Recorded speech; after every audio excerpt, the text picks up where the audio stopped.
परिचय तुम दोगे सबका।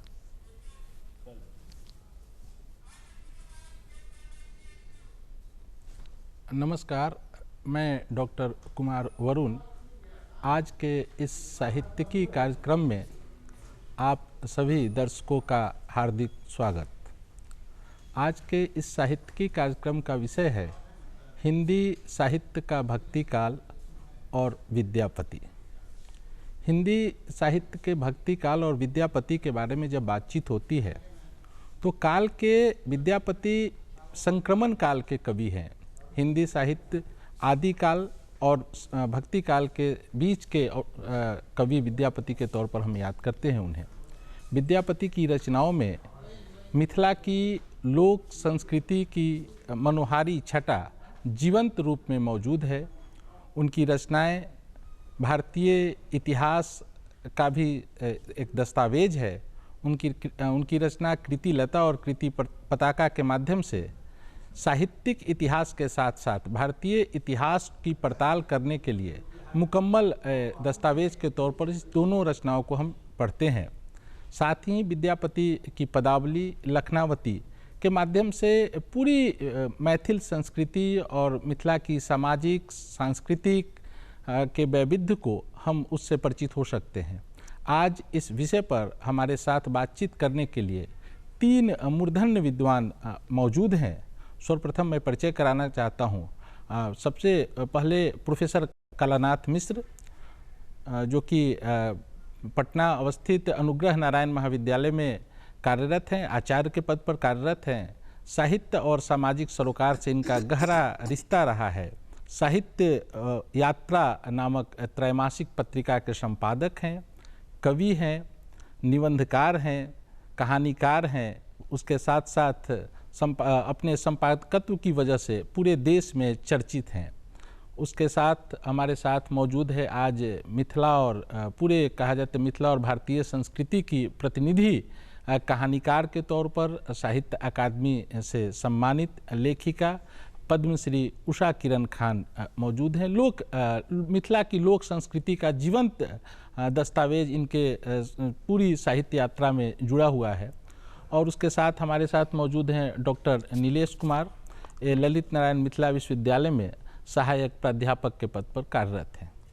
आज की इस यात्रा में, आज की इस बातचीत में हम बातचीत करते हैं सर्वप्रथम प्रोफेसर कलानाथ मिश्र जी से कि जहाँ तक विद्यापति का सवाल है, विद्यापति पूरे संक्रमण काल के कवि हैं। सामान्य तौर पर हिंदी साहित्य के आलोचक जितने भी आलोचक हैं, चाहे रामचंद्र शुक्ल हो या डॉक्टर नागेंद्र हो, जहाँ रामचंद्र शुक्ल कहते हैं कि आजकल आध्यात्मिकता के चश्मे बहुत सस्ते हो गए हैं।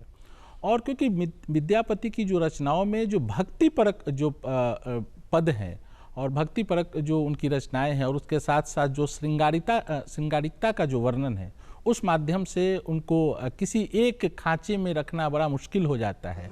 और इसीलिए एक विवाद भी रहा है, लगातार विवाद के साथ हमारा गहरा रिश्ता रहा है। तो आप किस रूप में विद्यापति को उसके सीमांकन में कि भक्ति काल के कवि के तौर पर आप उन्हें याद करते हैं या केवल कवि के तौर पर या आदिकाल के कवि के तौर पर? शुक्ल जी ने कहा है यह, लेकिन वास्तव में विद्यापति के रचना की व्याप्ति इतनी विस्तृत है, चातुर्दिक है, बहुआयामी है कि वास्तव में उसको किसी एक चश्मे से नहीं देखा जा सकता है। न तो अध्यात्म के चश्मे से आप देख सकते हैं, न केवल भक्ति के चश्मे से देख सकते हैं, न केवल श्रृंगारिकता के चश्मे से देख सकते हैं। मैं तो कहूँगा कि सामाजिक जो स्थितियाँ थी उस समय में, उसका भी चित्रण विद्यापति में आपको मिलता है। इसलिए जैसे विद्यापति किसी एक युग के कवि न होकर वे युग युग के कवि हैं। और जहाँ तक सीमांकन का प्रश्न है तो विद्यापति साहित्य जो है, साहित्य इतिहास का अध्ययन और उसका जो हमने सीमांकन किया है वो मात्र अध्ययन की सुविधा के लिए किया है। अब रामचंद्र शुक्ल को उस युग में विद्यापति की कुछ रचनाएं मिली, उसको लेकर के उन्होंने आदिकाल में माना है। बाद में नगेंद्र ने विद्यापति को भक्तिकालीन कवि कहा है। विद्यापति सव्यसाची की तरह एक ओर जहाँ श्रृंगार के सभी अंगों को छूते हैं, उसका वर्णन निपुणता के साथ करते हैं, वहीं दूसरी ओर भक्ति की ओर भी। अब देखिए, चैतन्य महाप्रभु वगैरह बहुत लोग कहते हैं, लेकिन ग्रियर्सन ने कहा कि शुद्ध भक्त कवि हैं। आलोचना के क्षेत्र में, चूंकि बौद्धिक आलोचना की दृष्टि से रामचंद्र शुक्ल जाने जाते हैं बौद्धिक आलोचना के लिए, उन्होंने जिन पुस्तकों के आधार पर कीर्तिलता, कीर्ति पताका और कुछ पदावलियों के आधार पर विद्यापति का मूल्यांकन किया, उनको लगता है कि आध्यात्मिक चश्मा, मैं तो कहता हूं कि हाँ, किसी खास चश्मे, किसी रंगीन चश्मे की आवश्यकता लगाकर यदि देखना चाहेंगे तो आप विद्यापति को नहीं जान पाएंगे। विद्यापति को जानने के लिए आपको स्वतंत्र रूप से उनके पदों को जानना होगा, तब जानेंगे। संपूर्ण, केवल मिथिला ही नहीं, संपूर्ण बिहार की और मैं कहता हूँ बंगाल, आसाम, उड़ीसा, विद्यापति की व्याप्ति इतनी बड़ी थी कि भानुमतेर पदावली के नाम से रविन्द्रनाथ ठाकुर ने विद्यापति, बंगाल साहित्य बहुत प्रभावित हुआ, रविन्द्रनाथ ठाकुर प्रभावित हुए। उड़ीसा, आसाम हो, सब जगह, बंगाल हो, मिथिला और बिहार के अलावे इन क्षेत्रों में बल्कि एक ट्रेंड, मैं कहता हूं कि एक परंपरा चली विद्यापति की रचना की। आप देखें कि चंद्रवरदाई की परंपरा नहीं चली है। जब विद्यापति की रचना और रचना वैविध्य जो है, उनके गीत जो हैं, उस पर आगे एक परंपरा स्थापित हुई है। आगे के कवि ने जो रचनाएं की हैं उसमें विद्यापति सब जगह व्याप्त रहे हैं। इसीलिए सौंदर्य और प्रेम के कवि के रूप में विद्यापति आते हैं, सौंदर्य और प्रेम के अमर गायक के रूप में आते हैं, श्रृंगार और भक्ति के अमर गायक के रूप में। लेकिन जब हम आदिकालीन साहित्य की प्रवृत्तियों पर चर्चा करते हैं, उसको देखते हैं, हम एक सुविधा के लिए, सहूलियत के लिए ही हमने हिंदी साहित्य के इतिहास को 4 कालखंडों में विभक्त किया है। तो विद्यापति की जो शुरुआती रचनाएं हैं उसमें भक्ति से ज़्यादा, शुरुआती रचनाओं में कृतिलता और कृति पताका की मैं बात कर रहा हूं, तो वहां देखेंगे कि वो युद्धों का भी वर्णन है और वहां एक अलग क्राफ्ट में विद्यापति की रचना में एक युद्ध, बाद में वो श्रृंगार की तरफ और उसके भक्ति की तरफ उनका रुझान होता है। किसी रचनाकार के रचनाओं को खंडों में विभाजित करके आप नहीं जान सकते, यही बात मैंने अभी कहा आपको। देखिए, आदिकालीन प्रवृत्तियां जो थी उसमें शुक्ल जी को वीर गाथात्मक प्रवृत्तियां मिली, उन्होंने नाम दिया। लेकिन आप देखें कि आदिकाल के कई नाम दिए गए, अन्य इतिहासकारों को लगा जो सिद्धनाथों के वहाँ कह रहे हैं कि उपेक्षित हो रहा है। बहुत सारी रचनाओं को भक्ति पर रचना करके यदि छांट देते हैं आप, जिसको शुरू में छांटा गया, तब तो भक्ति काल की बहुत सारी रचनाएं छट जाएंगी, वो साहित्यिक चीज रह ही नहीं जाएंगी। इसीलिए आप देखें कि ठीक है, शुरुआती दौर में 1350 करीब मान के चलिए, शुक्ल जी ने संवत में 1050 से 1375 काल माना है। हाँ, उन्होंने आदिकाल का। और उसके बाद देखिए, साहित्य एक निरंतर धारा है, इसमें कोई जलरोधी कक्ष की तरह नहीं होता है कि एक वाद यहाँ तक चला या वीर गाथा काल ही है, तो ऐसा नहीं है कि उस आदि काल में अन्य प्रकार की रचनाएं नहीं हुई हैं। ये उन्होंने नामकरण जो होता है वो मात्र उसके प्रधान प्रवृत्ति के आधार पर नामकरण हुआ है। इसलिए आवश्यक नहीं है कि उसमें दूसरी जो रचना की ये है पद्धति वो नहीं हुई है, दूसरी रचनाएं भी हैं, भक्तिपर रचनाएं भी हैं, अब संख्या में कम हो, ये शुक्ल जी का अपना सिद्धांत था, उसको अलग रखिए। लेकिन मैं मानता हूं कि जलरोधी कक्ष न होने के कारण एक रचनाकार, आप देखें कि बहुत रचनाकार ऐसे हैं जो छायावाद में लिखे और बाद में वो जो है सो प्रगतिवाद में, अधिक नाम उनका प्रगतिवाद में हुआ। तो विद्यापति वहाँ से चल करके जब आगे आते हैं तो संपूर्ण उनका जो प्रभाव है वो विकसित होता है। करीब करीब 89-90 वर्ष तक विद्यापति रहे जी। बहुत लोग उसमें थोड़ा बहुत अंतर है, चूंकि वह जो काल था उसमें रचनाकार आत्मश्लाघा से दूर हुआ करते थे, वो अपने बारे में बहुत कुछ नहीं कहते थे। फिर भी लोग कहता है कि विद्यापति की जो 1450 लगभग मान लीजिए, अब थोड़ा आगे पीछे विवाद है उसमें, इतने दिन तक विद्यापति रहे। अब जो 100 वर्षों तक जिसकी व्याप्ति रही है, जो रहा है लगभग, जिसकी चर्चा रचनाओं की हुई है, उसको किसी एक कालखंड में बांटकर नहीं देखा। इसीलिए नगेंद्र ने बाद में फिर कहा कि नहीं, वो भक्तकालीन कवि हैं। इस रूप में पूरा का पूरा उनकी वृत्ति जो है वह सौंदर्यात्मक रही है और व्यंजना जो है वह जो है उनकी व्यंजना आनंदात्मक रहा है। इसलिए संपूर्ण मिथिलांचल, मैं तो कहूँगा कि गीत तत्व को, गीत काव्य को आगे लेकर चलने वाले विद्यापति हैं। इसलिए अभिनव जयदेव उनको कहा गया और कवि कोकिल कहा गया और वो व्याप्ति रही है। संपूर्ण मिथिला की संस्कृति से प्रभावित रहा पूरा भारत उस युग का। जहाँ तक मिथिला की संस्कृति से पूरा भारत प्रभावित रहा, आज भी हम मिथिला की संस्कृति की वजह से हम पूरे बिहार को जानते हैं। जब भी बात संस्कृति की होती है बिहार के संदर्भ में, तो मिथिला की संस्कृति की बात होती है। बिल्कुल, बिल्कुल। और पूरे ऐतिहासिक परिप्रेक्ष्य में जब हम विद्यापति का मूल्यांकन कर रहे होते हैं तो हम उनके साहित्य के माध्यम से पूरे इतिहास से गुजरते हैं, उस समय के उस दौर के पूरे इतिहास को हमारे सामने जीवंत हो उठता है।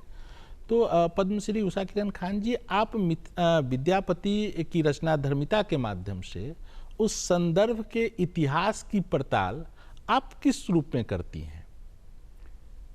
बहुत अच्छा प्रश्न आपने किया है कि उनकी जो रचना, सबसे पहले तो विद्यापति वो व्यक्ति हैं जिन्होंने जिस एलीट भाषा, बड़े लोगों की भाषा संस्कृत से वो इधर आते हैं, लोक भाषा जो जन भाषा है, जन भाषा की तरफ आते, उस भाषा में उन्होंने रचना करना शुरू किया। इसके लिए कोई उस समय उनको अच्छा कवि नहीं मान रहा था। अच्छा कवि वही माना जाता था जो देव भाषा संस्कृत में लिखता था। ऐसे विद्यापति ने अवहट्ट में, अपभ्रंश में पहले लिखा, फिर उसके बाद बनती हुई मैथिली जो अत्यंत लोक भाषा उस समय थी, उस बनती हुई मैथिली को प्रतिष्ठा देने की चेष्टा की। इनसे पहले ज्योतिरेश्वर ठाकुर लिख रहे थे, लेकिन उनको बिल्कुल कोई प्रतिष्ठा नहीं दी गई थी। लेकिन उसके बाद विद्यापति ने ही प्रतिष्ठित किया उसको। तो सबसे बड़ा ऐतिहासिक कारण तो ये हुआ कि उन्होंने लोक भाषा को प्रतिष्ठा दी। सबसे पहला वो व्यक्ति है जिसने लोक भाषा को राष्ट्रीय फलक पर लाया और उसको प्रतिष्ठा दी। आज आप काल निर्णय के समय में उनकी चर्चा कर रहे हैं। दूसरा ये है कि विद्यापति की रचनाओं से हम तत्कालीन इतिहास को समझ ले। बस मेरा प्रश्न भी यही है कि विद्यापति की रचनाओं से आप इतिहास को किस रूप में समझते हैं, मध्यकालीन इतिहास को, क्योंकि आप मध्यकालीन इतिहास की अध्येता रही हैं और लगातार इतिहास लेखन आप करते रही हैं। तो इस आधार पर मैंने विद्यापति की रचनाओं में जो इतिहास बोध है, वह इतिहास बोध किस रूप में है? इतिहास की चर्चा इसलिए है कि कीर्ति पताका जी और कीर्ति लता जो है, ये दोनों तत्कालीन युद्ध की कथा है जी। तो उस समय भारतीय इतिहास को हम इतिहास के रूप में एक संकटापन्न स्थिति, जैसे उनका काल संकटापन्न है, वैसे ही उस काल का इतिहास संकटापन्न है। पूरे भारत में एक किसी सम्राट का, एक राट का राज्य नहीं था और हर जगह कोई न कोई युद्ध चल रहा था और छोटे छोटे बने हुए थे सूबे, जिन सूबों में लोगों को जो दिया गया। तो विद्यापति जिस राज्याश्रय में थे, वो राज्याश्रय जो था उसके जो मुख्य थे वो थे फिरोज शाह तुगलक। तो तुगलक के समय विद्यापति थे और ये हमको पता चलता है क्योंकि कीर्ति लता और कीर्ति पताका में विद्यापति राजा कीर्ति सिंह के साथ काम कर रहे थे। उनके एक तरह से समझिए उनका पद का नाम था सांधी विग्रहिक। वो पद भी वैसा था जिस पद का यही काम था कि वो राजनयिकों से बातचीत करेंगे। तो चूंकि कवि थे ना, तो कवियों की बड़ी प्रतिष्ठा थी उस समय।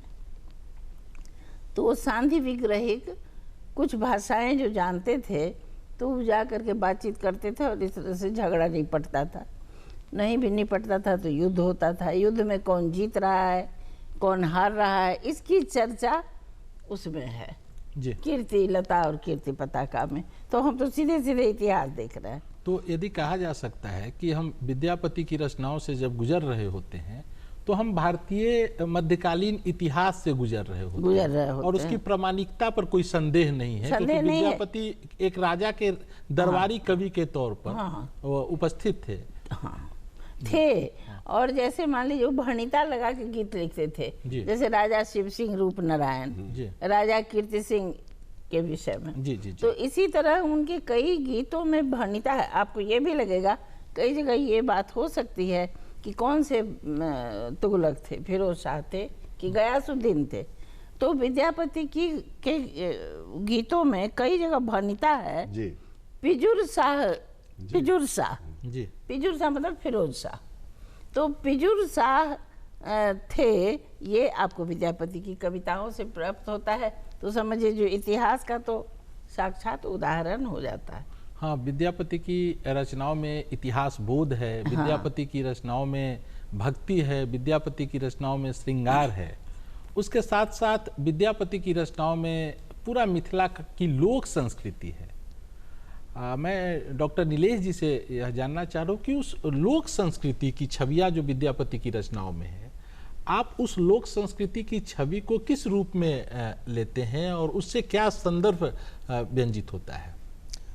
देखिए, सबसे पहले तो उषा मैम ने कहा कि उस समय जो बनती हुई मैथिली थी उसको जो है विद्यापति अपने काव्य भाषा के रूप में इस्तेमाल करते हैं। और विद्यापति का जो सबसे प्रसिद्ध भाषा के रूप में जो बहुचर्चित पंक्ति है कि देसिल वैना सब जन मीठा तेज जब हो तैसन अभट्ठा, तो ये जो संस्कृत को छोड़कर यह जो लोक भाषा को स्वीकार करने की जो उनका जो साहस था, वो साहस था उनका विद्यापति का कि एक ऐसे दौर में जबकि साहित्य की रचना श्रेष्ठ तभी मानी जाती जब वो संस्कृत में हो, वैसे दौर में जो हमारी जनभाषा थी उसको उन्होंने केंद्र में लाया। और जिस भक्ति काल और विद्यापति की बात अभी हम लोग कर रहे हैं, आप ये गौर कीजिए कि पूरे भक्ति काल का सबसे महत्वपूर्ण जो एक सेंटर पॉइंट रहा है वह उसकी काव्य भाषा रही है। और जितने बड़े कवि हैं, चाहे वो तुलसीदास हों, चाहे कबीर हों, चाहे सूर हों, सबों ने अपनी अपनी जनभाषा के माध्यम को ही अपनाया है अपने काव्य में।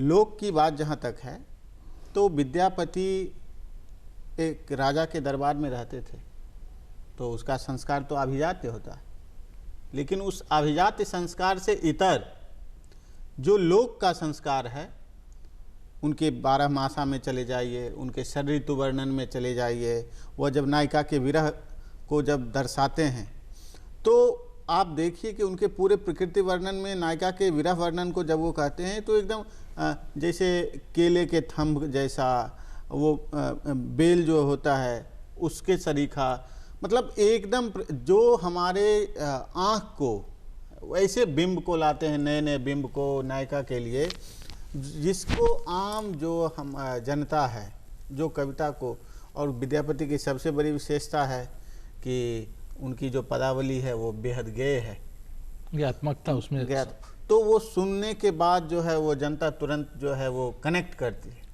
बिल्कुल उस कविता से, उस गीत से अपने को जोड़ती है जी। और इस रूप में आप देखिए तो विद्यापति एक तरह से मुझे लगता है कि बहुत बड़े क्रांतिकारी कवि हैं, जिन्होंने लोक को जो है, हम मध्यकाल में सूर कबीर तुलसी को तो स्थान दे रहे हैं, लेकिन उससे बहुत पहले विद्यापति जो है वो मिथिला की लोक कलाओं, लोक संस्कृति को जो है वो साहित्य के भीतर लाते हैं। विद्यापति लोक संस्कृति और लोक भाषा को केंद्र में लाते हैं, इसीलिए सबसे ज़्यादा वो क्रांतिकारी कवि है, जैसा कि डॉक्टर नीलेश जी कह रहे हैं। लेकिन मुझे लगता है कि जिस जनभाषा की उभार की बात डॉक्टर नीलेश जी कर रहे हैं, वह अपभ्रंश से जो हिंदी भाषा का विकास है, उस विकास क्रम में देखेंगे तो एक अलग उभार है, उसमें विद्यापति के साथ वो उभार नहीं है। बाकी जितने कवि थे और खासकर जो आदिकालीन कवि थे, जहाँ अपभ्रंश के साथ वो रचना में प्रवृत्त थे, तो उस संदर्भ में भी हम उनकी रचनाओं को केंद्र में रखकर फिर से उसको मूल्यांकित कर सकते हैं। इसी वजह से मुझे लगता है कि आचार्य रामचंद्र शुक्ल उन्हें आदिकालीन कवि के तौर पर रखते हैं, क्योंकि वह जनभाषा के साथ कनेक्ट तो जरूर होते हैं, लेकिन उस समय भाषा के विकास क्रम में देखें तो अपभ्रंश का विस्तार है और पूरी दुनिया में जन भाषाओं का विकास हो रहा था। लैटिन से जितनी यूरोपियन भाषाओं की नई भाषाएं बनी, स्पेनिश, फ्रेंच, वो लैटिन से उसका विकास हुआ। यहाँ संस्कृत से जन भाषाओं का विकास हो रहा था। उस परिप्रेक्ष्य में भी विद्यापति अपने समय के अनूठे कवि मुझे मालूम पड़ते हैं। एक पक्ष और छूट रहा है विद्यापति को लेकर। विद्यापति भक्त कवि हैं और भक्ति के संदर्भ को लेकर हम उनके सीमांकन उनके अभी तक किए हैं, लेकिन विद्यापति श्रृंगार के कवि हैं। यह एक तरह का द्वंद्व भी है और विवादास्पद भी है। तो मैं प्रोफेसर कलानाथ जी से जानना चाहता हूँ कि आप विद्यापति को भक्त कवि के तौर पर रखना चाहते हैं या श्रृंगार कवि के तौर पर, या विद्यापति की कविता का मूल्यांकन समेकित रूप से आप करना चाहते हैं? नहीं, विद्यापति के काव्य का मूल्यांकन समेकित ही रूप में होना चाहिए। विद्यापति की ही नहीं, किसी भी रचनाकार का मूल्यांकन जो होता है वो उसकी समग्रता में होनी चाहिए, नहीं तो एकांगी हो जाएगा, क्योंकि रचनाकार का दृष्टि बहुआयामी होता है जी। और जहाँ तक श्रृंगार का पक्ष है, बहुत ही सशक्त पक्ष है विद्यापति का। अब श्रृंगार के साथ साथ उन्होंने खासियत क्या है विद्यापति में, अभी नीलेश जी ने लोक संस्कृति की बात आपने कही थी। आप देखिए कि एक जगह कहते हैं कि उनकी एक रचना है कि गेमाई हम नहीं आज रहब यही आंगन जो बूढ़ होयत जमाए। अब लोग उसको शिव की आराधना नचारी के रूप में गाते हैं, लेकिन देखिए उस समय में क्या था, राज के दरबार में थे, बहुविवाह प्रथा चल रहा था, तो उम्रदराज लोगों से युवतियों का बालिकाओं का विवाह हो जाता था। अब वो कह रही है कि मैं अब ये घर में नहीं रहूंगी यदि हमारे बच्चे की शादी किसी उम्रदराज बूढ़ा से हो जाए, जो बूढ़ होया तो जमाए। तो देखिए लोक पक्ष कितना मजबूत है।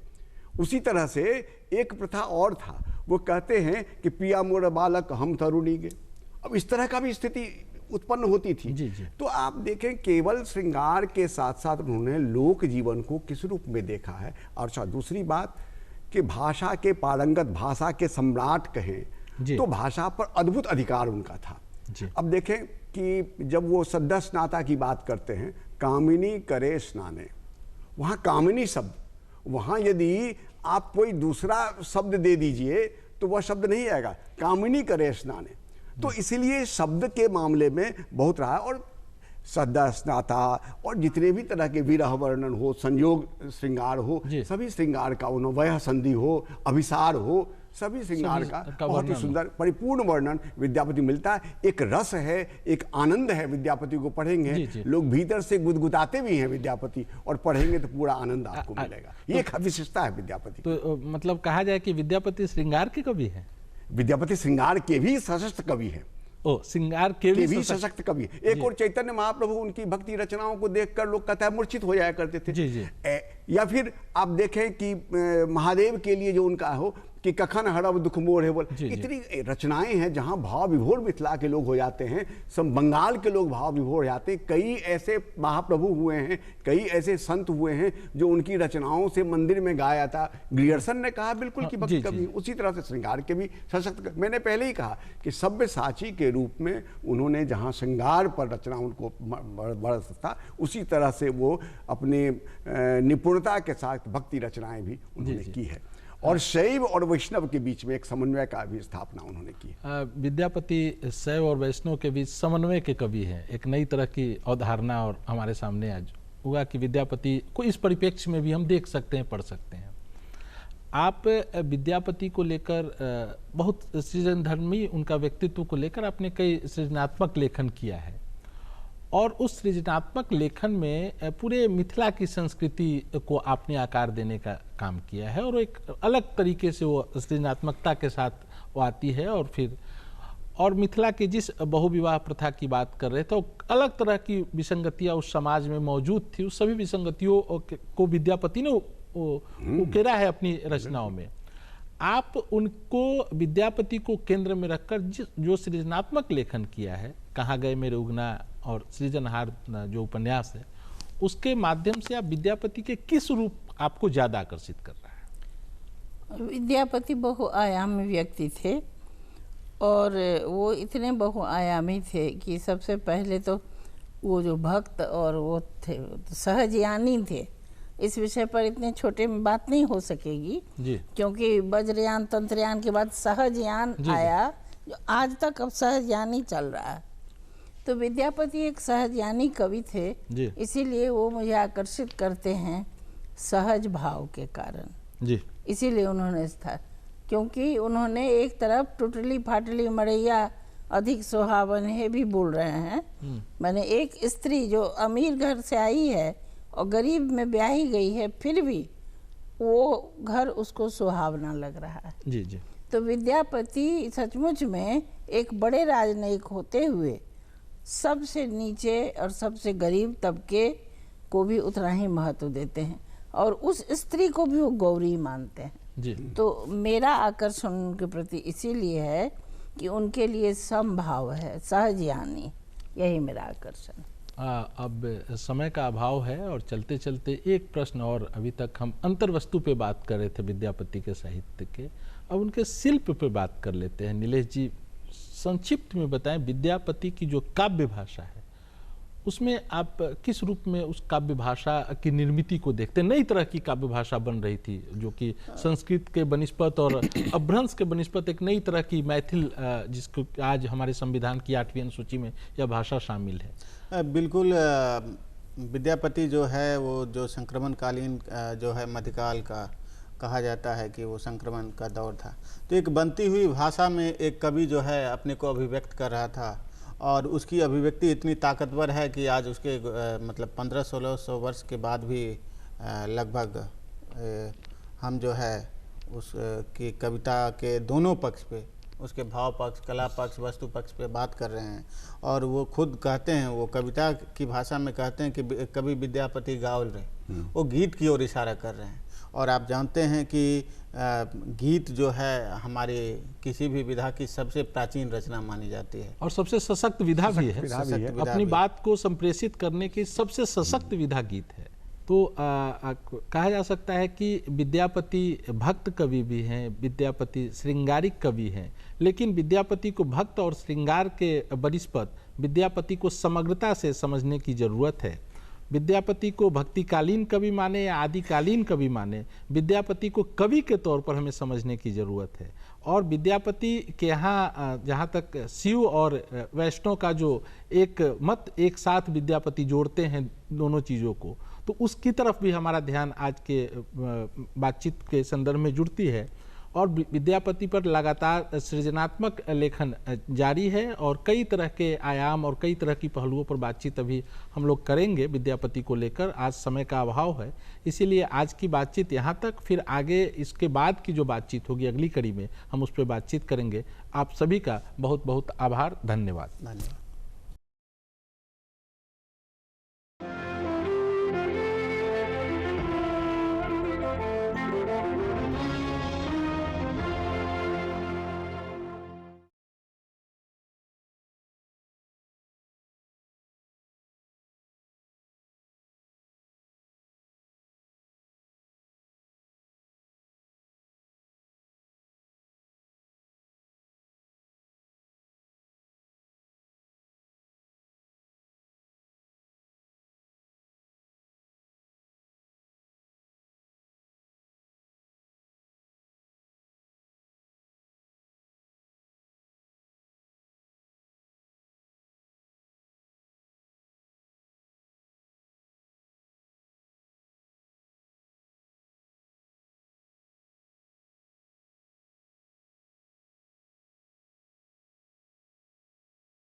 नमस्कार।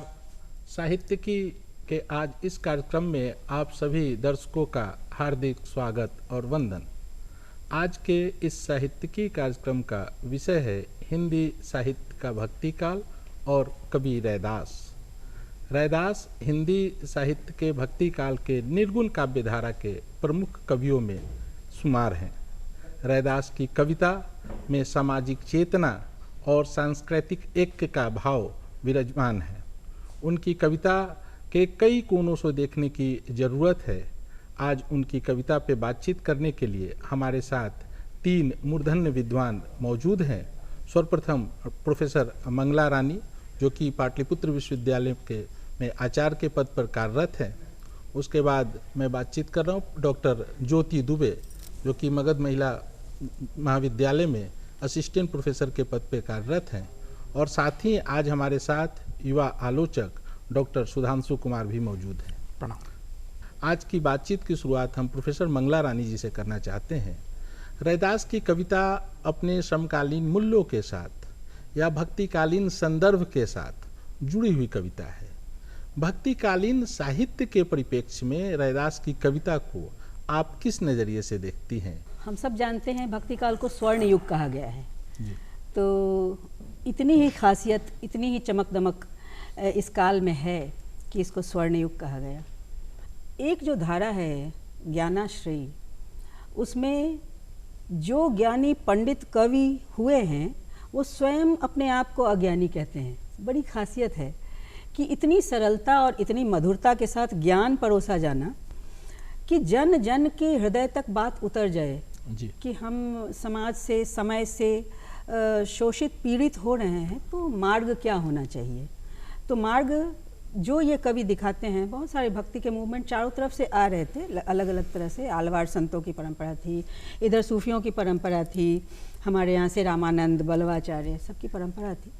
तो ऐसे में रामानंद एक ऐसा संत आता है, गुरु आता है, जो जातिगत भेदों को मिटा देता है कि अब जाति और ये नहीं, जिसके अंदर भी वह भाव उठे वह भक्त हो सकता है, ज्ञानी हो सकता है, बोल सकता है, सत्संग में जा सकता है। ये समन्वय की भावना। तो ये खास चीज़ जो इन लोगों ने दिया था, या रविदास, संत रविदास पर मैं आऊँगी, उनकी स्मृति को नमन करती हूँ। संत रविदास हमारे भारतीय संस्कृति की वह रीढ़ है जो हमारे विश्व को समन्वय की भावना दे सकता है। और रामानंद की परंपरा में जब कबीर आते हैं, रविदास आते हैं, तो ये सब गुरु भाई हैं और वही भावना लेकर समाज में संदेश देते हैं, देश को एक सूत्रित करना चाहते हैं, भक्तिकाल को भक्तिकाल बनाते हैं, स्वर्ण युग बनाते हैं। चाहे कृष्ण के रूप में गाएं, चाहे राम के रूप में गाएं, या कोई भी नाम दें, नाम रमण से बना है। जहाँ राम है तो वह राम, इनका भी राम है। और मैं आगे और बोलना चाहूँगी। ये भी कहा जा सकता है कि रैदास की कविता में निर्गुण के साथ साथ सगुण काव्य धारा का भी कूट है, क्योंकि रैदास की शिष्या रही है मीराबाई। तो वहाँ जब देखते हैं तो सगुण और निर्गुण का समन्वय रैदास की कविता में साफ दृष्टिगोचर होता है। बिल्कुल। तो यह जो समन्वय है ना, वह एक कहीं ना कहीं केंद्रित भाव है जो परम ब्रह्म के प्रति है। तो हम कहीं मूर्ति में देख लेते हैं, कहीं किसी स्वरूप में देख सकते हैं, या अंतर्मन में देख सकते हैं, अंतश्चेतना में देख सकते हैं। तो यह जो कबीर के राम है या उनके कृष्ण हैं, लेकिन आप देखेंगे कि मीरा भी कभी कभी राम का नाम लेती हैं जी। और ये कबीर भी कभी गोविंद का नाम लेते हैं। तो ये जो दोनों भाव हैं वो भक्ति का भाव है और परम ब्रह्म को समर्पित है। एक नाम दे दिया, वह राम हो या कृष्ण हो, लेकिन रमण कर रहा है जिस चरण में, उधर ही वंदना करता है। और उसका सबसे प्रमुख उद्देश्य होता है सामाजिक चेतना, सामाजिक उद्भावना, भेदभाव को मिटाना और एकाग्र हो जाना। तो कहा भी जा सकता है कि पूरे भक्तिकालीन संदर्भ को केंद्र में रखा जाए तो जो सामाजिक ऐक्य की बात होती है, सांस्कृतिक ऐक्य की बात होती है, उससे मुक्ति करने की कोशिश करने की दिशा में रैदास की एक महती भूमिका है। और उसी प्रश्न से एक आगे का प्रश्न डॉक्टर ज्योति दुबे से पूछना चाह रहा हूँ मैं कि संतन के मन होते हैं सबके हित की बात, संतन के मन में सबके हित की बात और सबके समान भाव की बात होती है। तो जब भक्तिकालीन संदर्भ में रैदास की कविता की व्याख्या हम करते हैं, उनके काव्य पक्ष पे जाते हैं, तो रैदास की भक्ति भावना के संदर्भ को आप किस रूप में लेती हैं? डॉक्टर ज्योति दुबे जी। धन्यवाद।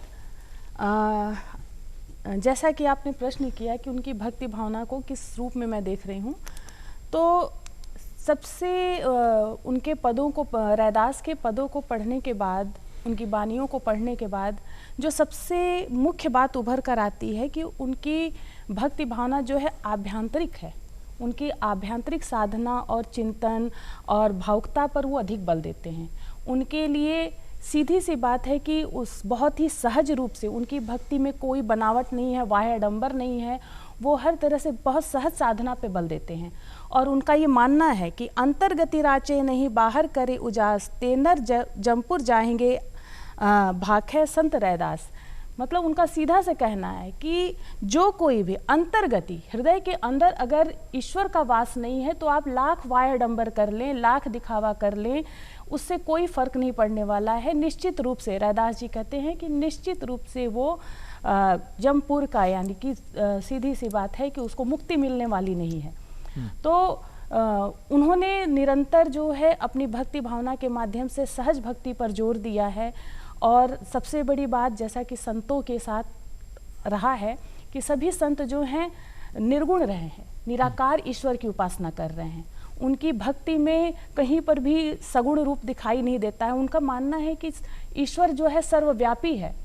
वो पृथ्वी से लेकर, पाताल से लेकर आकाश तक जो है वो पूरी तरह से फैला हुआ है। और इस तरीके से रैदास जिस बात पे सबसे ज़्यादा बल देते हैं, ठीक कबीर की तरह ही, कि ईश्वर निर्गुण है, निराकार है, उसका कोई रूप नहीं है, उसे आप रूप में बांध नहीं सकते हैं, उसे मूर्ति के रूप में बांध नहीं सकते हैं। और वो पूरी तरह से जो है संपूर्ण सृष्टि में व्याप्त है। उसको वो बिल्कुल उदाहरण देते हैं कि एक बटबीज के समान है। जैसे एक बटबीज जो है वृहद बट वृक्षों की श्रृंखला खड़ी कर देता है, ठीक उसी प्रकार जो ब्रह्म है वो पूरे ब्रह्मांड में फैला हुआ है। इस सृष्टि का कण कण उसी में व्याप्त है। उसका कुछ पूरी सृष्टि से अलग न जीव है न जगत है, उसी सब परमात्मा में लीन है। इसलिए वो बहुत ही सहज रूप से अपने भक्ति में जो है किसी भी तरह के वाह्य आडंबर से मुक्त होकर ईश्वर की आराधना करने की बात हमारे सामने रखते हैं। कहा भी जा सकता है कि भक्तिकालीन जो संत है, खासकर निर्गुण जो संत हैं, उनके यहाँ जो भक्ति भावना है वह एक तरह के निराकार ब्रह्म की उपासना करते, उसके सामाजिक परिप्रेक्ष्य, उसके सामाजिक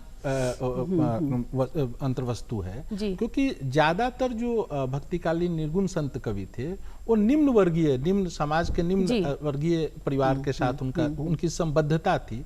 उस संबद्धता के माध्यम से अपनी भक्ति भावना को प्रकट करते हैं सहज रूप से। हाँ, सहज रूप से, सहजता तो होना संभावी है। तो इसी प्रश्न से आगे डॉक्टर सुधांशु जी से मैं जानना चाहता हूँ कि जो सहजता और निर्गुण भावना का जो आत्म है और केंद्र में है, हम सामाजिक चेतना की जिसकी बात करते हैं और खासकर पूरे निर्गुण ब्रह्म की जब हम बात करते हैं, उसके साथ सामाजिक ऐक्य और दार्शनिक ऐक्य की भी चर्चा, चाहे वो रैदास हो या कबीरदास हो, दोनों के यहाँ देखने को मिलता है। तो रैदास की कविता में जो भक्ति परक अवधारणा है वो सामाजिक रूप से, सामाजिक चेतना के रूप में वो कैसे तब्दील होता है, उसके पीछे के कारण क्या है, उसकी पड़ताल आप करें तो बेहतर होगा। धन्यवाद वरुण जी। जिस समय रैदास थे जी, लगभग उसी समय उसी बनारस में जी कबीरदास भी थे। और दिलचस्प यह है कि कबीरदास में एक ओज है, एक अक्षरता है, और रैदास में एक विनम्रता है, शांति है। कबीरदास भी और रैदास दोनों अपने सामाजिक मूल्यों के साथ प्रगतिशील चेतना को लेकर आगे बढ़ते हैं। दोनों, कबीर भी बाह्य आडंबर, धर्म आडंबर, जाति आदि पर टिप्पणी करते हैं। और कबीर जब टिप्पणी करते हैं जाति पर, तो उनकी टिप्पणी में एक चिढ़ाने वाला बोध होता है। जैसे शुक्ल जी कहते हैं कि इससे जनता चिढ़ गई, जो तू बामहन बामहनी जाया, आन बाट है क्यों नहीं आया। उसी तरह से रैदास भी जाति पर टिप्पणी करते हैं। जाति के, भारतीय समाज के जाति के डायनामिक्स को समझ लिया। वो कहते हैं कि जाति जाति में जाति है, जो केतन के पात। रैदास जाति ना रैदास मानुष मिल ना सके जब तक जाति ना जात। तो कुल बात यह है कि रैदास मानुष सत्य की बात उसी तरह से करते हैं जैसे चंडीदास कर रहे थे साबर ऊपर मानुष सत्य। अगर इनके ये तो सामाजिक और मूल्यों की बात हुई। उसी तरह से अगर हम इनके दार्शनिक मूल्यों पर बात करें तो ब्रह्म को लेकर जो कॉन्सेप्ट है, रैदास के यहाँ भी कॉन्सेप्ट है, वो भी ब्रह्म को मानते हैं कि पूरन ब्रह्म बसै सब ठाही, सब जगह पूरम परम सत्ता विराजमान है। उस पूरन ब्रह्म की सर्वव्यापकता को बताते हुए रैदास पौराणिक आख्यानों को भी उठाने से जहमत नहीं उठाते। वो प्रहलाद चरित नामक एक रचनाएं लिखते हैं। वो पौराणिक आख्यान के भी माध्यम से पूरन ब्रह्म की सर्वव्यापकता को स्पष्ट करने की कोशिश करते हैं। उसी तरह से अगर कबीर और इनके दार्शनिक पक्षों पर अगर हम बात करें तो कबीर के और जितने संत हैं वो अद्वैत वेदांत से प्रभावित हैं। इसीलिए रैदास के यहाँ सब में हरि है, हरि में सब हैं, हरि अपने जिन जाना, ये सारे पद आपको रैदास के यहाँ देखने को मिलेंगे। लेकिन एक जगह जैसे अभी मैम ने चर्चा की कि तुम चंदन हम पानी, तो यहाँ पर अभी मैं सोच रहा था तो मुझे लगा यहाँ पे विशिष्टा अद्वैत रामानुजाचार्य का है कि ब्रह्म जो है विशिष्ट है, चंदन है और हम पानी हैं, और वो जब मिलेंगे तो एक शांति और शीतलता मिलेगी। तो खुशबू पानी में आएगी और पानी बह निकलेगा। जी। तो कुल रैदास और कबीर को लेकर इन दोनों में ये दार्शनिक भेद हमको देखने। लेकिन आपने कहा कि रैदास और कबीर का जो सामाजिक पक्ष है दोनों में एक विभेद देखने को मिलता है। लेकिन रैदास भी जब अपनी जाति की बात करते हैं तो बहुत सरलता में अपनी जाति के साथ वो कुंठा नहीं है, बिल्कुल नहीं। लेकिन और कबीर के यहाँ एक तरह का एग्रेशन है। हाँ, तो प्रोफेसर मंगला रानी जी आज हमारे साथ हैं, तो इनसे मैं जानना चाह रहा हूँ कि दलित विमर्श के परिप्रेक्ष्य में रैदास की कविता आज के समकालीन दलित विमर्श के का जो परिप्रेक्ष्य है उसके बनिस्पत उस समय का जो परिप्रेक्ष्य है उससे कुछ अलग है, या आज के परिप्रेक्ष्य में वह कविता फिट बैठती है? वह तो हर समय फिट बैठती है। वह जो संत कह गए वह हर समय के लिए कह गए, अब उनको किसी समय में बाधा नहीं जा सकता। लेकिन ग्रहण करना, कौन सा समय कैसे उनको ग्रहण करता है। आज के समय में एक फैशन की वृत्ति से भी दलित विमर्श हो रहे हैं। जो लोग बहुत समृद्ध हैं और मुकाम पर पहुँचे हैं वो भी इस विमर्श में अपने आप को सताया हुआ बता के प्रतिक्रिया में बातें करते हैं। प्रतिक्रिया संतों ने कभी नहीं सिखाई, रविदास ने कभी नहीं सिखाई। अगर यह प्रतिक्रिया उन्होंने सिखाई होती तो मीरा उनकी शिष्या नहीं होती। वह समृद्ध वर्ग से आती थी, कुलवधू थी, और उसने अपने चुंदरी को किए टूक टूक ओढ़ लीनी लोई कह के उनके पास आ जाती है। तो यह वह बताता है कि वह बहुत सरल थे, सहज थे, सबको उपलब्ध थे, और उन लेने वाले, ग्रहण करने वाले भी किसी छोटी सीमा में नहीं बंधे हुए थे, उनको उतने ही विराट परिदृश्य में उनको ले रहे थे। आज के संदर्भ में देखें तो सिर्फ उनको छोटे छोटे खांचों में बांधकर ही उनको लिया जाता है। मतलब प्रेरणा देने के लिए जिस व्यक्तित्व का ये होना चाहिए वो यहाँ पर अपनी बात कहने के लिए, प्रतिक्रिया व्यक्त करने के लिए ग्रहण किया जाता है। आज के संदर्भ में सोचे तो सामर्थ्य आपको समृद्ध और ऊंचे वर्ण में कोई वर्ण व्यवस्था नहीं है, सामर्थ्य ही सब कुछ है। तो आज के संदर्भ में मैं उन संतों की वाणी को अगर प्रेरणा मानकर लोगों में कहूँ तो लोगों को मैं यही कहना चाहूँगी कि आप समन्वय की भावना वहाँ से लीजिए, अध्यात्म लीजिए, भक्ति लीजिए, लोगों को जोड़िए, देश को एक करने में सहयोगी बनिए। आज के संदर्भ में जाति से कोई दलित नहीं है। आज के संदर्भ में अर्थ से दलित हो सकता है, तो अर्थ से दलित होने के लिए सामान्यीकरण करने की आवश्यकता है। और मैं यही कहूँगी कि वही कबीर के शब्दों में कहें तो झीनी झीनी बीनी चदरिया, जो चादर सुरनर मुनि ओढ़ी, ओढ़ के मैली कीनी चदरिया, दास कबीर जतन से ओढ़ी, ज्यों की त्यों धर दीनी चदरिया। हम सबको इस चादर को वैसे ही साफ स्वच्छ उज्ज्वल अगर रखना है तो हमें उस परंपरा को मानना होगा जो संतों ने हमें दी है। लेकिन यदि कहीं ना कहीं जो अस्मिता मूलक विमर्श है, जिस अस्मिता में आकर हम दलित विमर्श की तरफ हमारा झुकाव जाता है, तो यदि ऐसा नहीं होता तो अपनी पुस्तक को समर्पित रैदास के नाम पर करना यह बहुत बड़ी बात थी। इसके कई तरह के मायने निकल कर सामने आते हैं, और रैदास अपने समय के अपने समकालीन मूल्यों को देख रहे थे और उसके साथ जूझ रहे थे और नई तरह की अर्थव्यंजना के माध्यम से भक्तिपरक अवधारणा हमारे सामने रख रहे थे। तो उसके साथ साथ हम उस विमर्श में जाने की ज़रूरत हमें नहीं है, जैसा कि प्रोफेसर मंगला रानी कह रही है, क्योंकि वो अस्मितामूलक विमर्श एक अलग खांचे में है, उस खांचे में हम रैदास को नहीं रख सकते हैं। तो इससे आगे की जब बातचीत करते हैं तो रैदास के यहाँ ब्रह्म का क्या स्वरूप है, ब्रह्म क्या जो एक तरीके की बात जब कबीर की बात करते हैं और संपूर्ण निर्गुण संतों की बात करते हैं तो वहाँ ब्रह्म के स्वरूप की अवधारणा जो है वह सगुण संतों से अलग है। वह किस रूप में अलग है, डॉक्टर ज्योति जी आप बताएं। जहाँ तक के निर्गुण संतों की बात है, वहाँ पर ब्रह्म जो है, चाहे वो कबीर हों, रैदास हों, नानक हों और चरणदास हों, ये जो संत परंपरा चली आ रही है, वहाँ पर ब्रह्म जो है वो निराकार है, उसका कोई रूप नहीं है। जैसा कि इसके पहले भी मैंने कहा था कि चाहे वो कबीर हों, चाहे वो रैदास हों, इन सभी ने जिस विराट सत्ता को पूजा, जिसकी भक्ति की, उसका कोई रूप नहीं था, वो जन्मा नहीं था, वो अजन्मा था। तो यहाँ पर रैदास और निर्गुण संतों में ये चीज़ हम पाते हैं कि वो ब्रह्म की अवधारणा जो है वो पूरी तरह से कोई बिना रूप के है, वहाँ पे कोई रूप नहीं है, कोई रंग नहीं है।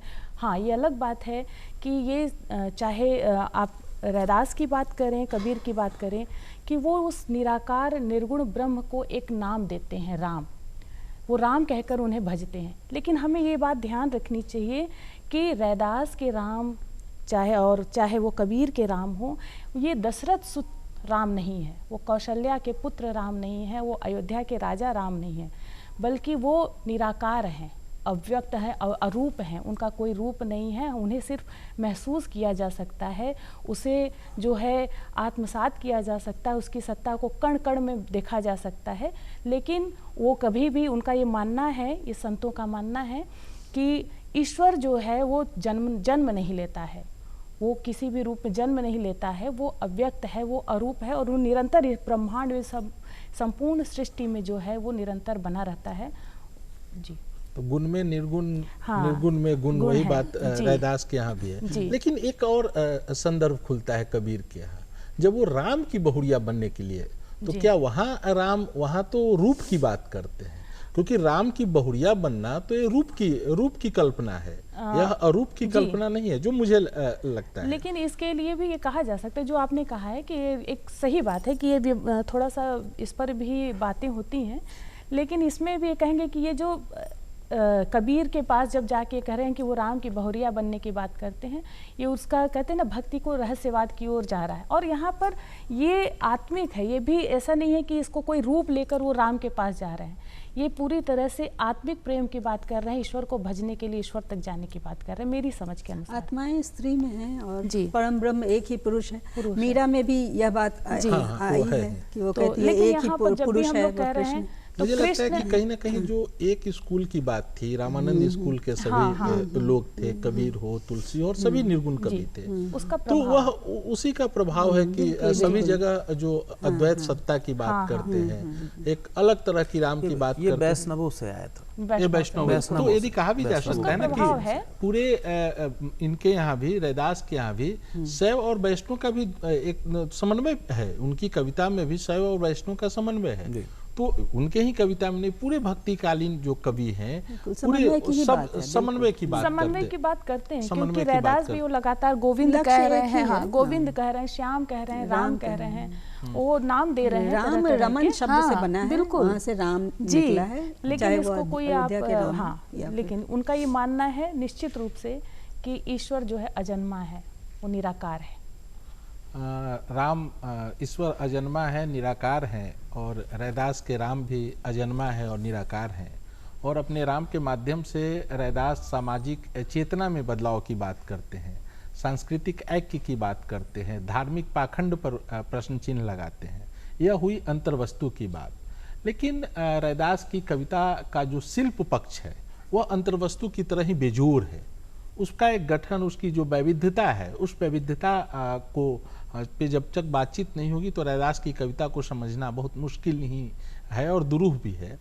तो उसी संदर्भ में हम डॉक्टर सुधांशु जी से जानना चाहते हैं कि रैदास की जो भाषिक शब्दावलियाँ हैं, क्योंकि रैदास के पद गुरु ग्रंथ साहब में भी मिलते हैं, और तो वह भाषिक शब्दावली, और रैदास रमन करने वाले थे, पूरे देश का रमन करने, लंबी आयु प्राप्त किए थे, लगभग 135 वर्षों की अवस्था उन्हें मिला था, तो वह पूरे देश का उन्होंने भ्रमण भी किया था। तो उनकी जो भाषिक संरचना है उसमें वो कई तरह की विविधता देखने को मिलती है, और उसको कई एंगल से आज के जो विमर्श, अस्मितामूलक विमर्श है, उस विमर्श के शब्द भी उनकी यहाँ मौजूद हैं। तो आप उस भाषिक अभिव्यक्ति को, रैदास की भाषिक शब्दावलियों को किस रूप में देखते हैं? रैदास की भाषा पर अगर बात की जाए तो संतों की जो भाषा है, कॉमन भाषा, जिसको रामचंद्र शुक्ल ने सदुक्कड़ी कहा है कि साधु लोग भ्रमणशील होते हैं, पंजाब गए तो पंजाबी से प्रभावित हो गए, राजस्थान गए तो राजस्थानी के कुछ शब्द अपने काव्य में रख लिया। तो ये सदुक्कड़ी दरअसल भ्रमणशील प्रवृत्ति की वजह से इन्हें लोगों ने, आलोचकों ने देखा है। लेकिन इस बीच जो समझदारी बन पाई है, उस समझदारी में मुझे ऐसा लगता है पिछले पायदान का व्यक्ति सबसे पहले कोशिश करता है, चाहे स्त्री विमर्श की बात करें तो स्त्री विमर्श में भी सबसे पहले भाषा को ही तोड़ने का काम कर रहे थे। तो संतों ने उस भाषा को, जो बनी बनाई संस्कृत की जो लेगेसी है, परंपरा है, उसे तोड़ने का काम किया। उन्होंने उसमें कहीं पर अवधी के शब्द, कुछ ब्रज के शब्द, कहीं पर राजस्थानी, कहीं पर फारसी के शब्दों को स्पेस दिया, जिससे कि एक नई लोक भाषा का जन्म हो, जो रैदास करते हुए अपने यहाँ दिखाई पड़ते हैं। तो भाषा को तोड़ने के पीछे चाहे स्त्री रचनाकार मीरा हो, चाहे पुरुष कवि रैदास, ये कबीर, ये सब भाषा को तोड़ रहे थे, बनी बनाई भाषा को। इनका उद्देश्य था कि जो इस भाषा में शोषण होता है, तो इस शोषण को तोड़ा जाए भाषा के माध्यम से। कहा जा सकता है कि रैदास की भाषा लोक की भाषा है, लोक की भाषा और है, और लोक ये की सोच भाषा समझ के नहीं कही गई है। हाँ, ये सहजता उसका से, सहजता के साथ उसका एक अनुनाश्रय संबंध है। और रैदास की कविता भी लोक की कविता है, वह विशिष्ट कविता नहीं है, और लोक की कविता लोक की भाषा में ही लिखी जा सकती है। वो कह रहे हैं सदैव भ्रमणशील है, शब्दों को लेता है, पचमेल खिचड़ी पकाता है। जहाँ तक भाषा की बात हो, वैविध्यता की बात हो, तो उनका भ्रमण करने का उद्देश्य था, और हर जगह से जो लोक का कवि होता है वह कुछ न कुछ शब्द उठाता है, वहाँ से शब्दों का चयन करता है, और उसकी जो भाषिक अभिव्यक्ति है वो उस रूप से सहजता के साथ प्रकट करता है। नाथ परंपरा से भी शब्द आते हैं, सूफियों से भी, सूफियों के साथ, सूफियों से भी, वो शब्द की जो पूरी परंपरा है, और जिस जाति व्यवस्था के साथ वो जुड़े हुए थे, वहां से भी वो शब्द उठाते। तो सामान्य तौर पर कहा जा सकता है कि रैदास की कविता सामाजिक सूचिता और सांस्कृतिक ऐक्य की बात करती है। रैदास की कविता अपने समकालीन मूल्यों के साथ जुड़ी कविता है। रैदास की कविता अपने समय की चुनौतियों से रूबरू होती है, और समकालीन आने वाले भविष्य की जो संकट है, उस संकट की पहचान वो कविता करती है। जिस जातीय व्यवस्था के साथ हम आज इस रूप से संबद्ध है, आबद्ध है, उस जातीय व्यवस्था को तोड़ने की कोशिश रैदास की कविता करती है। रैदास की कविता का एक जो पक्ष है वो भक्ति परक पक्ष है, जिसमें वह प्रभु जी तुम चंदन हम पानी जैसा वो गीत लिखते हैं, और गीतात्मकता उनकी कविता की एक विशिष्ट शैली है। जो तुम तोड़ो राम मैं नहीं तो यह रैदास अपनी कविता के माध्यम से सामाजिक सांस्कृतिक जो वैविध्यता है भारत के, उस वैविध्यता को रेखांकित करने की कोशिश करते हैं। और आज की बातचीत मुझे लगता है कि रैदास पे बातचीत करने के लिए लगातार 2-3 सत्रों की जरूरत है, लेकिन दूरदर्शन पर समय की एक बाध्यता है, उसका एक लिमिटेशंस है। उस लिमिटेशन को ध्यान में रखते हुए आज हमारी बातचीत यहीं समाप्त होती है, और फिर इस कड़ी में फिर हमारी बातचीत शुरू होगी। इससे आगे की जो बातचीत होगी, रैदास की कविता के विविध पक्ष अभी भी छूट गए हैं, कुछ अनसुलझे पक्ष हैं, उस पर भी बातचीत करेंगे। बहुत बहुत धन्यवाद आप सभी का आज के इस कार्यक्रम में। धन्यवाद।